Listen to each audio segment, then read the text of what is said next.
बहुत सारी चीज़ें हमको संज्ञान में लाने का प्रयास किया और बताया कि हमारा कर्तव्य है कि हम देश के प्रति समर्पित रहें, राष्ट्र के प्रति समर्पित रहें और बहुत सारी जो समस्याएं हैं उनको एकजुट होकर सामने लाने का प्रयास करें।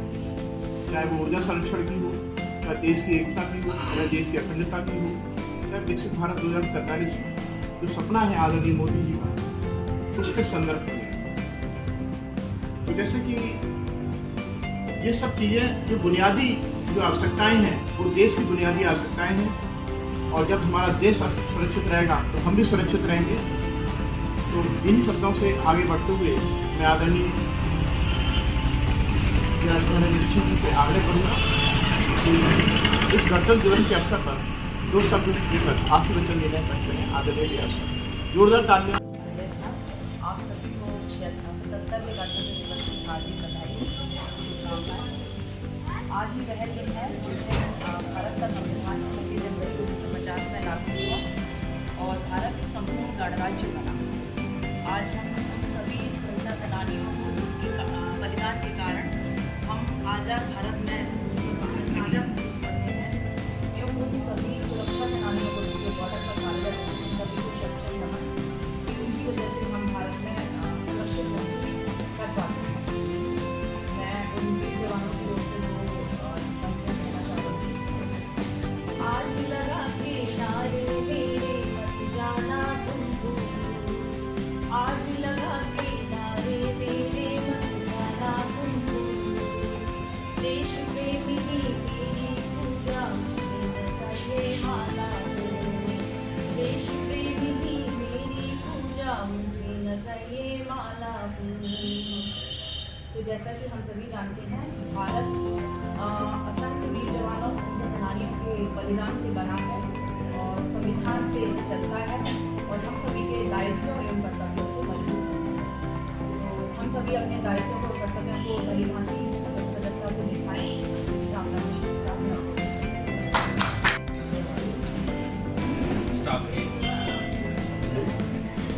आप सभी को गणतंत्र दिवस की हार्दिक शुभकामनाएं।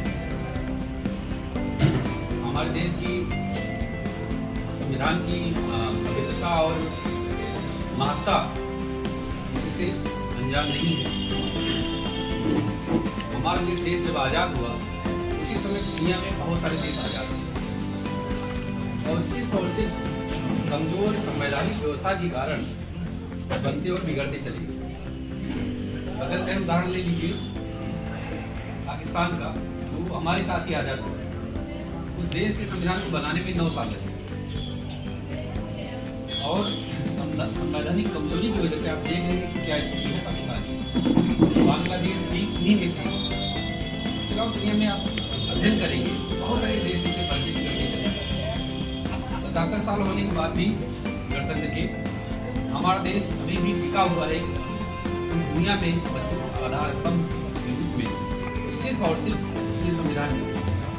जब देश हमारा आज़ाद हो रहा था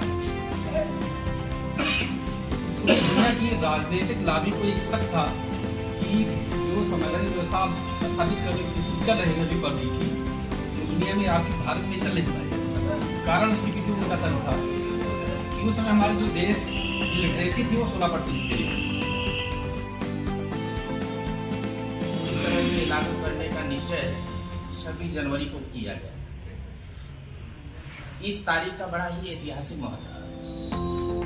जैसा कि हम सब इतिहास का अध्ययन किए होंगे तो जानते होंगे, जब देश गुलाम था, आज़ादी के लिए आंदोलन चलाए जा रहे थे, उस समय 31 दिसंबर 1929 को लाहौर में एक अधिवेशन हुआ भारतीय राष्ट्रीय कांग्रेस का, जिसमें एक प्रस्ताव पारित किया गया कि भारत पूर्ण स्वराज्य।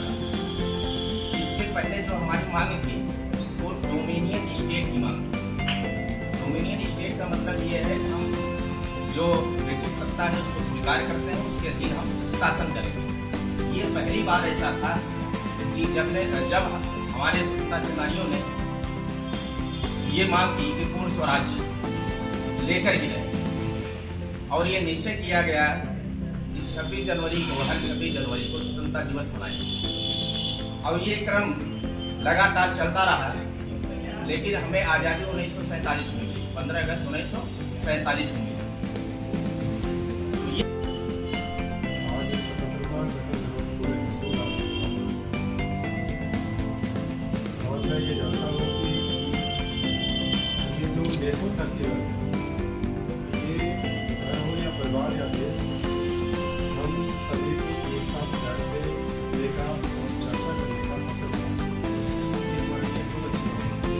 वरना तो रोजाना हम आते हैं अपनी दिनचर्या करके घर चले जाते हैं। तो ये शुभ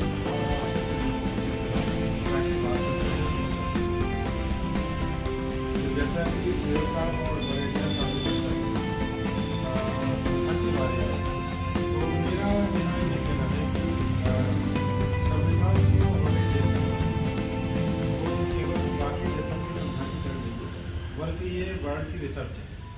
क्योंकि कई देशों के संविधान की को लेकर उसमें से जो चीज़ें इस देश के लिए धार्मिक क्षेत्र में और जातियों के क्षेत्र में और विषमता मुझे अध्ययन करके संविधान निर्मित किया गया था। और इसीलिए आज जो है निरंतर विकास की ओर